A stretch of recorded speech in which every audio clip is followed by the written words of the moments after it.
Currently, thanks to Hungry Jack's, access exclusive Jack app deals only on the Hungry Jack's app, and our new improved Shake and Win gives you 2 shakes a day.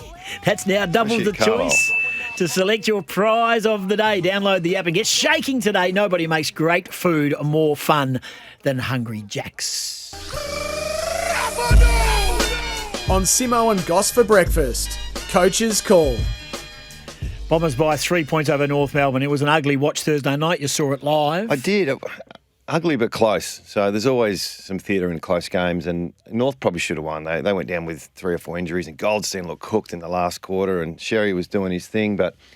And this was a bit of a trend over the weekend, and we can delve into a bit later, but the clearance differential, there's been so many big blowouts this week. So just for the listeners out there getting a little bit coachy, so this is a possession, not a disposal. So getting the ball from the ruckman to the player is a possession. So first possession from the ruck, but turning that first possession into a clearance. So, Essendon were minus 17 at first possession, but only minus 4 at clearances. So it means they did a really good job of stripping the North midfielders and turning a negative into a positive, really. So that was the big difference. North couldn't get their clearance game going, and they were pretty dour with the way they played. But in the second half, they turned it around a little bit, kept them to 2 goals in the second half, the Bombers, and should have won. Well, yeah, so there you go. North Melbourne should have won. Hey, St Kilda did. They won by 61 points. We're going to have more later in regards to between the lines, but it was a pretty dominant performance by the Saints. I was at a golf day, and I could not believe what I was seeing at 1 goal to halftime. Yeah, look, it was... The issue for Freo at the moment is they rely on clearances, not for scoring, but for field position, and then their defence sets up. And when you go down by 29, so the first possessions was minus 28 and clearances minus 29. So they just couldn't, they didn't get tagged, by the way, Sarong and these guys. It was just a cannibal football around the clearances. And they just couldn't shake it. They tried to bring up some half forwards, it brought up the St Kilda's half backs, and they just never got going from the midfield point of view. So it's really clear for me, if you put pressure on Fremantle's handball and their shape, and you beat them at their own game at clearances, you're probably going to win. And that's exactly what Collingwood will do this week. And until they prove us wrong, Freo, in that space, that's the vulnerability. You don't want to be great at one thing because you're vulnerable. You want to be good at everything. So I've said this before. Don't be number 1 in the AFL at one thing. Be top 4 or 5 at everything, and then you're hard to beat. And that's what Collingwood bring. Unfortunately for Freo, they've set themselves up for this because pre-season it was, we've arrived, everything's in place, we're ready to go. They are still young. Like, they've got no one over 200 games experience at the moment playing. They're the second youngest side in the last 5 weeks, each week. So I still think, and I said this pre-season, I think they're setting themselves up beautifully, but this year's not the year to be flag man. Maybe the flag man will come back again. Now it's like, can they play finals? Which I think they can. But the way that the message they've been selling, I mean, every loss is a catastrophe. And then every win, it's like, we're going to win the flag. Like, they just need to find that balance where, and this was a catastrophe on the weekend, so that you can justify that. But a close loss here, a disappointing loss on the road, the way that senior coaches handle that and clubs handle that, that have been there, done that, is, that was a bad day. Haven't seen us play that bad for a while. We'll get on with next week because it ebbs and flows. So there's still some maturity to work through, I reckon, from a messaging point of view, because it sets yourself up for the, catastrophe every time you lose. The Melbourne game a few weeks ago, that wasn't a great day. They lost. But, we'll get on to next week. That's the messaging seems to be sometimes a bit so up and down, and now the team's reflecting that. We'll hear more from Justin Longmuir a little bit later. Hey, it was a 90-point win by the Bulldogs. They're the real deal. They are genuinely the real deal, and he has coached them through a really difficult personnel stage, and now they're reaping the benefits. Bontempelli's back, and they've still got something to come back. The confidence. I think windy, Mars Stadium, 6,000 people, it actually takes getting used to. It's like pre-season games down in Mandurah when it's a 5-goal breeze. There's the art of coaching. Yeah, you mentioned that. It's pre-season. Very important. They've kicked 8 goals from forward 50 stoppages, the Bulldogs. 8 goals. That's 48 points. Do my maths right? From forward 50 stoppages. So that's an event. Is that on them or is that on Port Adelaide? That's on Port. Yeah. That's on Port. Where are they at? Well, they were second last year. So they're unders in terms of this year's performance. And I don't think Port necessarily saw it coming. I think a lot of people were saying, they're off the cliff now and they're starting to decline, and the new coach that comes in next year will be going through a bit of a rebuild. But I don't think Port were thinking that. Carlton, they did go off the cliff. They lost by 10 goals to the Adelaide Crows. We saw the Crows here. We knew they weren't that bad. They went home and they did a job on Carlton. 20 marks inside 50 to 6. That's huge. So their ball movement, if you allow the Crows, and that's what Fremantle took away, the talent will take over. So, ground balls plus 10 in general play, which means they worked a little bit harder. They had 28 turnovers in the front half to Carlton's 15. So that would be one. I haven't really heard his press conference in depth, Vossi, but okay, that was a bad loss. We'll get better next week. Don't catastrophise it. We got some pretty good feedback around the things we need to be able to get right in our game that we didn't get right tonight. That's what we got. What have been, particular strengths in our game over the course of the full part of this season, not just the last few weeks, we just couldn't get right tonight. Collingwood had a chance late in the game to beat Geelong. They looked gone with about a couple of minutes to go, but they charged home. Geelong got the job done. Patrick Dangerfield continues to put his stamp on it.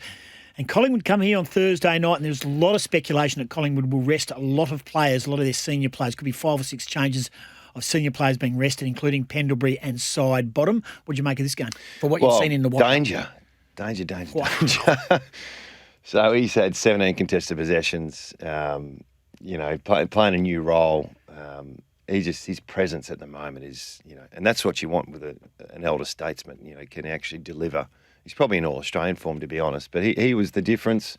It's interesting, the centre forward area for Collingwood, so centre forwards, so not inside 50 and not past the centre circle, that's the centre forward area. The Pies have kicked 3 goals, 4 from that area off turnover, but Geelong have kicked 4 goals, 2 from that area from turnover. So that particular area of the ground, over 10 shots has come from it. So, and the last 2 or 3 minutes, I went pretty deep on that last night, had a look at the vision behind goals and what Collingwood did. It was more about what Geelong did poorly to let them come back in the game. So it's worth looking at that later in the week. And I look forward to seeing that. Of course, Melbourne, Max Gorn, Max Gorn beat West Coast by 32 points. I just want to touch on this.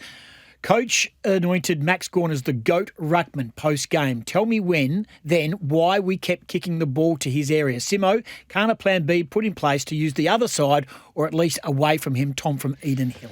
Well, there's that, and then there's just be accountable. Just follow him everywhere he goes. He's going to take you to the ball, Flinny, and whether Flynn could have done it or not, physically kept up with Max, that's the question. Sometimes Max sits behind the play. If there's a stoppage, say in their forward 50, Melbourne's forward 50, Max will sit behind the play and then a forward will take the ruck.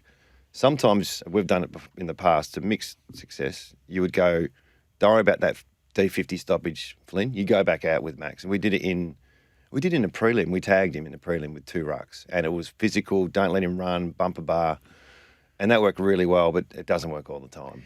And it didn't work on the weekend. So there was an incident. There was one play that just jumped off the page. He had 35. He dominated. He led the clearances, all that sort of stuff. Kicked the goal. There was one play. In fact, this is the end of when he kicked the goal. There was a free kick given in the middle of the ground, and the umpire pointed the wrong way. Everyone ran the wrong way. Everyone all stood and looked confused at the umpire.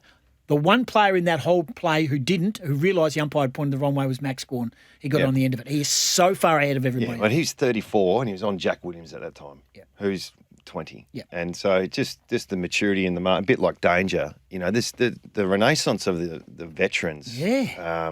I just unfortunately Steel side bottom. Can't get that at the West Coast. And I've been, personally dealing with that as well in my time there. Just the older players been injury-free, on top of the ground, ready to go. That's been a challenge for West Coast. And unfortunately, on the weekend, they got obliterated in the midfield. And back half transition looked good, but the stoppages in particular was just it was a nightmare. It was really difficult to get any type of supply. So they did a really good job, West Coast, of staying in the game. Halfway through the third quarter, they were in front. So eventually, just the weight of numbers, and then losing McGovern. McGovern, I think there was a text message earlier I read that he was the difference between holding up and just opening up, wasn't he? Did you like Oscar Allen down back? I thought it was his best game for the year. I thought him and Gov worked really well together. He'll be more important now down back. I think people have realised it's not about Oscar getting in form, it's about Oscar playing well as a backman because that's where they need him. And they'll keep persisting with the 2 forwards with Reid, and who hopefully he's okay with his ankle, and Jack as a forward ruck, and keep Oscar down back where, see the ball coming at you, but they actually need someone to stand up in the back half. So Kingy and to a lesser extent Kane said it was disrespectful to be moving. Yeah, I didn't agree with that at all. That's a little bit naive. All right, Sunday games. We'll get to them because Kyle Horsley's going to join us shortly. Thanks to Hungry Jacks, we're doing this. The Coach's Call. Access exclusive Jacks apps deals. You've got to get onto the Hungry Jacks app, so download it. Tell them Simo sent you. Sydney beat the GWS Giants. They sort of nagged away GWS, but Sydney were better and Chad Warner was outstanding. He won the medal. We're worried about the Giants. What happened to the tsunami? Yeah, That's gone. It's very, very amber. I'm minus 25 at post-clearance contested possession. So once it leaves the ball, leaves the area, leaves the stoppage.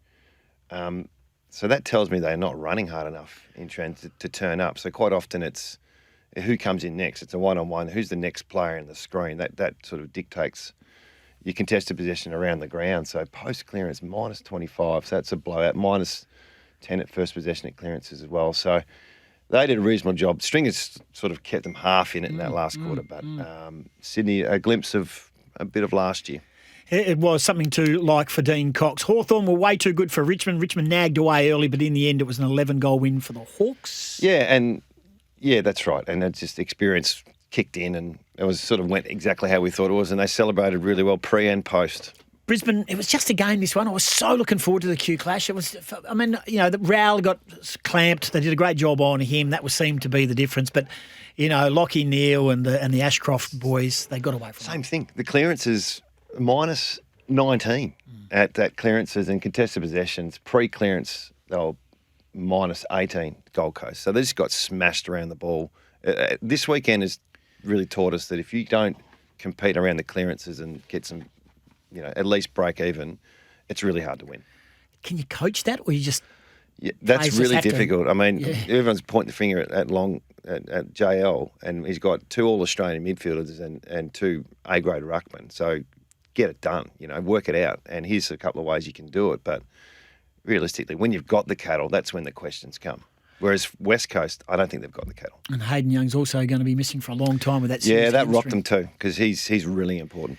The Coach's Call, thanks to Hungry Jacks, 100% Aussie beef. Thanks for coming on board, Hungry Jacks. All our burgers are made fresh to water, just the way you like it. And we're going to take a break. And as we go to the break, we're going to hear from Max Gorn. We spoke to him, Hayes and I spoke to him post-match. He gave us his time. If you want to hear a bloke know who he's up against, their strengths and weaknesses, have a listen to this 35 seconds of the Melbourne superstar, Max Gorn. This is Simo and Goss. We're coming back with Kyle Horsley, the West Coast Eagles' successful winning coach. They're all getting it differently. If the viewers didn't tune to Collingwood Geelong yet, they will when I talk about ruck work. Darcy Cameron gets it when he marks down the line. Tom DeConing gets it with his clearance work. Cherry grabs it out of the ruck, as does Rowan Marshall. So they all get it in different ways. Tim English gets it as another midfielder. His game today was sensational. So...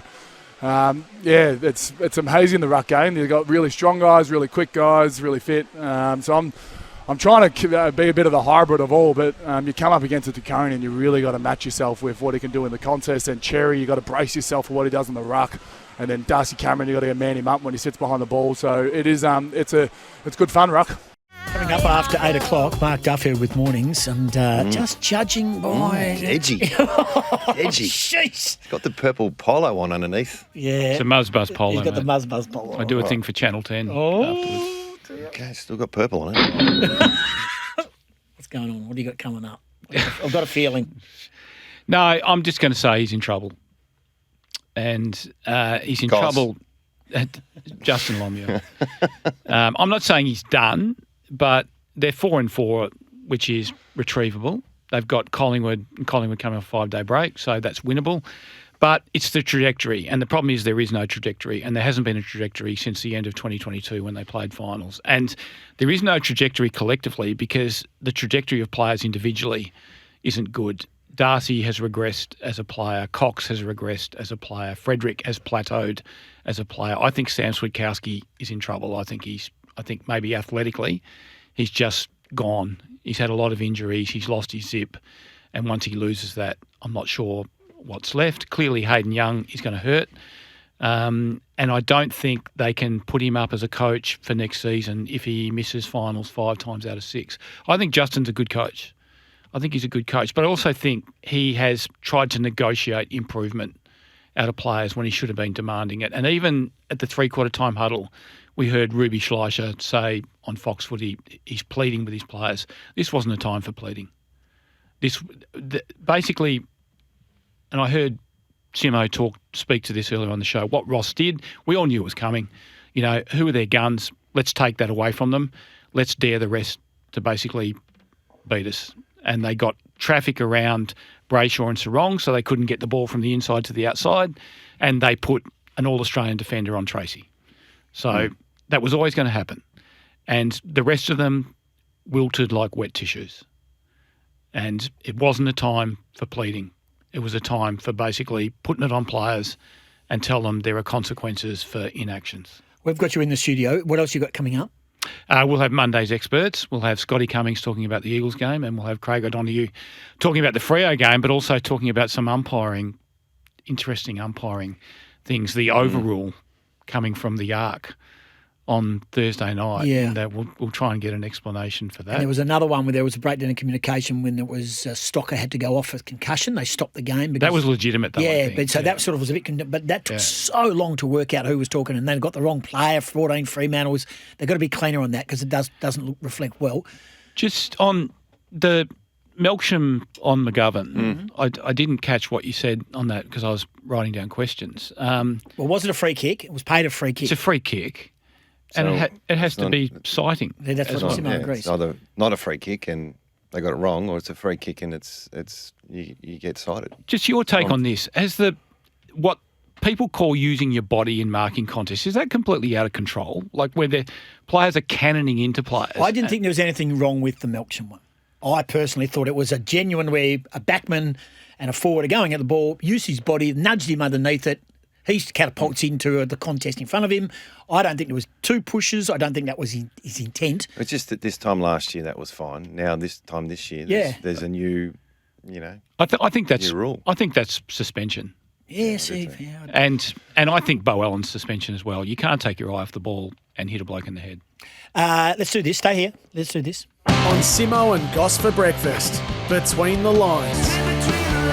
All righty, we've got you both here, and I'm only going to keep you in the studio. I know you've got to get ready for your show, but we're going to play this. So Simo has touched on this several times now, but we want to actually hear it again. This was Justin Longmuir post-game. Between the lines, what is he saying? What is he trying to say? And what's our interpretation?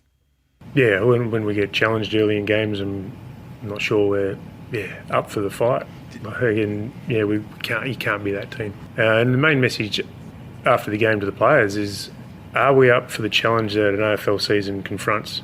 Because we can't be that team that has the high highs and the low lows. Like, we want to be a really consistent team that goes back to zero each week, understands what each team's strengths are, and be willing to, prepare week in, week out to be that consistent team we need to be. And so the word that you constantly use, and it's not constantly, but have used, and I've really latched onto it, I like it, is catastrophise. Is that a word? I don't know. It's a good... it doesn't matter. It's not. Duff, you'd know. I used it, and I was glad that Adam used it last week because I used it. Oh, so you invented it? No, I didn't invent it. It's a good word. But I did say it before you did. Oh. Okay. All right. So I copied you. Oh, look, it's just the weekend was a catastrophe from a performance point of view. So my point around that is it all comes back to pre-season and the work you do on your messaging, and you get together with the board, the CEO, the coach, and you go, where are we at? What are we chasing this year? And you can be aspirational, absolutely, but to declare yourself, we're ready. When I didn't, from an outside point of view, you're just putting more and more pressure on yourselves to be, this is the year versus, hey, we haven't played finals. We played one final in 5 years. Let's get back to finals. That's our goal this year. And I just take a little bit of the heat off that. And then the next piece is every time you lose, and I've said this before, it is not a catastrophe. It is, we didn't play well today. We'll get back, get to work, and we'll get them next week. And the maturity of that. So when this does happen, like it happened to Chris Scott last week, I've never seen us play as bad as that, was what he said last week. Remember the Chris Scott commentary? He sits down with the players after the game and he's having a discussion about what was that, boys? So that is a system where it's very consistent. So to be consistent on field, you've got to be consistent off field is the messaging. So what he said about, are we up for the fight? That's a confrontational conversation you have with your players. But to make it public. Well, that's what it's very honest. So I think you can't deny the honesty. You happy with that? To a degree, like you can send your message differently. There's a way to manage the media, and I'm not saying it's bad. I'm not saying it's good. I'm just saying it just puts you under more pressure when you declare things such black and white versus having conversations that internally that are a little bit differently publicly. He gives good feed for the media, doesn't he, with that sort of somewhat defeatist style? I don't think that's defeatist. I think that's just saying how it is. It is. I agreed with Adam last week when he said they catastrophise losses. In fact, I told a bloke on the weekend to go forth and multiply because I was getting texts like just flying on Friday night, and one bloke played the long-suffering Freo fan, which I hate. You know, I'm a long-suffering Freo fan. I actually think they're going to be fine. Now, whether it's this year or not, and we're all a bit different, but I still think in 4 years' time, you'll have 5 or 6 players with 200, 250 games experience. So they're still one of the youngest lists that are playing every week. So I don't mind what Adam said last week at all, but I'm not sure, and I'll say this off the top today, I'm not sure how you react any other way to that performance. No, you're week. 100% correct. That was nowhere near to the standard of which they should be playing. They've got to answer for that week. And they get a chance to do it 6 days later against the Pies. Brent Costello from SEN Tasmania. Thank you, Duff. We'll hear you after 8. But the Tasmanian Devils have made 2 key appointments to its football department. Derek Hine will be the inaugural head of recruiting. He's the former Collingwood recruiter. And Todd Patterson, who is currently working at Melbourne across its AFL and AFLW programs, will be the head of list management and strategy. That's critical. I was thinking, when are they going to start? Because you've got to be looking at under 15s, under 16s, now, not in 2 or 3 years' time. So that makes a lot of sense. So there it is there. Just repeating, Derek Hine, former Collingwood list supremo, signed on as the club's inaugural head of recruiting, and Todd Patterson will be in charge of AFL, their management and strategy, with their list strategy and management. And Derek Hine and Nathan Buckley, close. We'll take a break and come back and wrap things up. This is Simo and Goss.